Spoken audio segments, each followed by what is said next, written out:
Most of us grew up believing this one unquestioned rule, that academic success, straight A's, high test scores, that these are the ultimate undeniable proof of intelligence. Like if you get the grade, you automatically have the brain, right? Well, actually, no, not exactly. Welcome to This Explainer. Today we're going to completely dismantle that myth. We're diving into some absolutely fascinating psychology that reveals why a perfect report card might not actually mean what you think it means. In fact, if you've ever felt kind of out of sync in a traditional classroom setting, well, you are in exactly the right place. Okay, I want you to let this quote sink in for a second. Grades measure how well you can follow a system. Complexity measures how well you can build one. That is the brutal truth we need to start with today. If you've ever felt like an underachiever, or maybe you've been told you just overcomplicate things, or you simply couldn't thrive in a standard repetitive classroom environment, I really want to validate that experience for you right now. Because your mind isn't broken. It's actually highly likely that you're just wired for a level of reality that a standard grading scale was literally never built to measure. So here's a quick look at our agenda for this explainer. We're going to start with the academic success myth, then look at layers over lines. After that, we'll hit speed and patterns, translate and simulate metacognitive awareness, and we'll wrap it all up by redefining intelligence.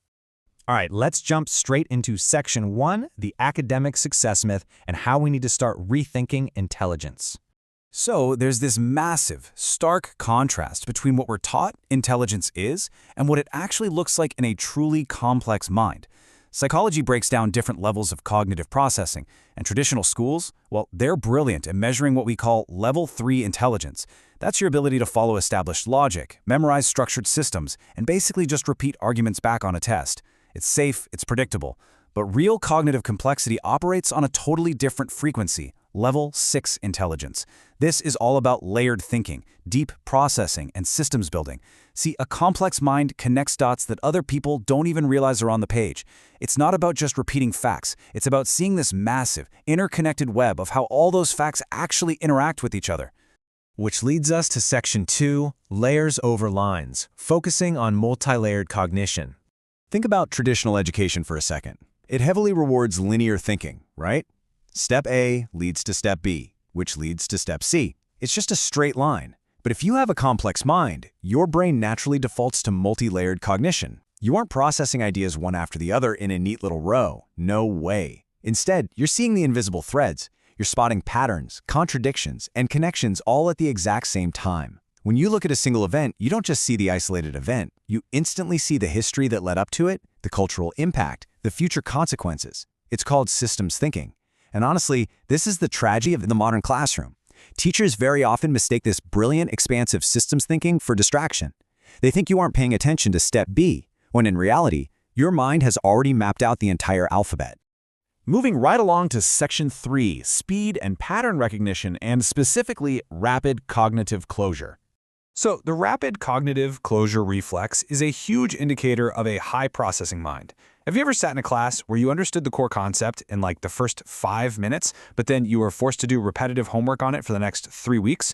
For a complex mind, that repetition doesn't just feel boring, it feels physically unbearable. And here's why. The second you fully grasp a concept, the absolute second it clicks, your brain has already extracted the core logic and is just desperate to move on. You aren't chasing the little gold star of completion. You're chasing the psychological reward of understanding. But unfortunately, this incredibly fast processing speed is constantly mistaken by other people as just simple laziness or a lack of discipline. And that brings us to causal reasoning, which is basically advanced pattern abstraction. While your peers might just be reacting to the surface-level facts of a situation, you are operating as a natural pattern hunter. You automatically trace an event right back to its origin. You notice the timing, the weird inconsistencies, the behavioral loops that are just completely invisible to everyone else around you. Because you naturally map out this hidden architecture of reality, you can often predict outcomes long before they actually happen. To everyone else, it looks like you just made a super lucky guess, but you know it wasn't luck at all, right? It was just math. It was causal reasoning. Next up is Section 4, Translation, Frustration, and Simulation, looking at internal processing challenges.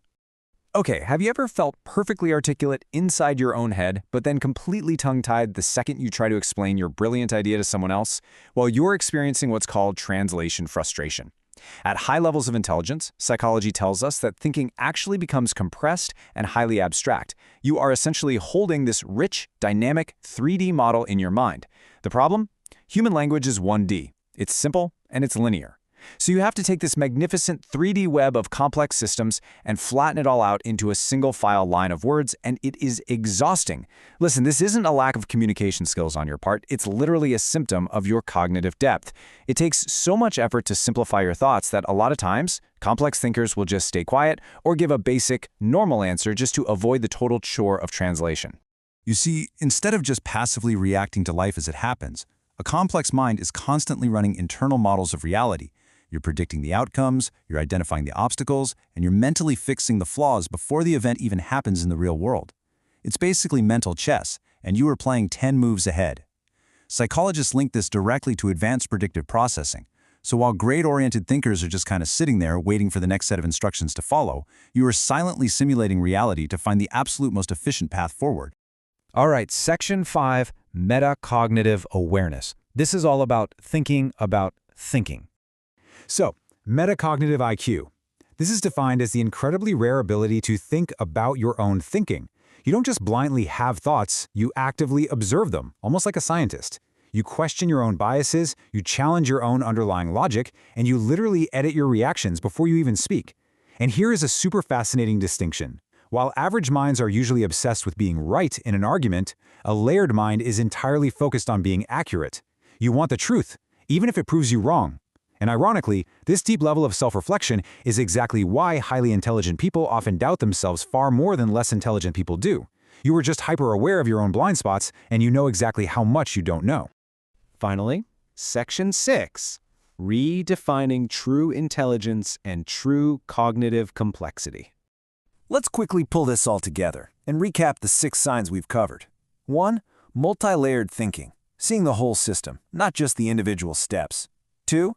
Rapid cognitive closure, where repetition feels unbearable because your brain already got it. 3. Translation frustration, which is the sheer chore of turning those 3D thoughts into 1D words. 4. Pattern abstraction, naturally hunting for hidden maps and causes. 5. Internal simulations, always playing that mental chess to predict reality. And 6. Metacognitive awareness, that rare ability to actually audit your own thoughts. Real intelligence isn't about the volume of trivia you can memorize. It is all about the mental variety you crave and the profound depth at which you process the world around you. Look, if your mind has ever felt restless or overly sensitive or totally out of sync with a slow-moving environment, I want you to remember something absolutely crucial. You aren't failing. You are just operating on a level that traditional metrics were never built to capture. So, what's your ultimate goal here? Do you want to get the best grades, or do you want to understand the world well enough to actually change it? Embrace your cognitive complexity. Thank you so much for joining me on this explainer today, and I'll see you next time.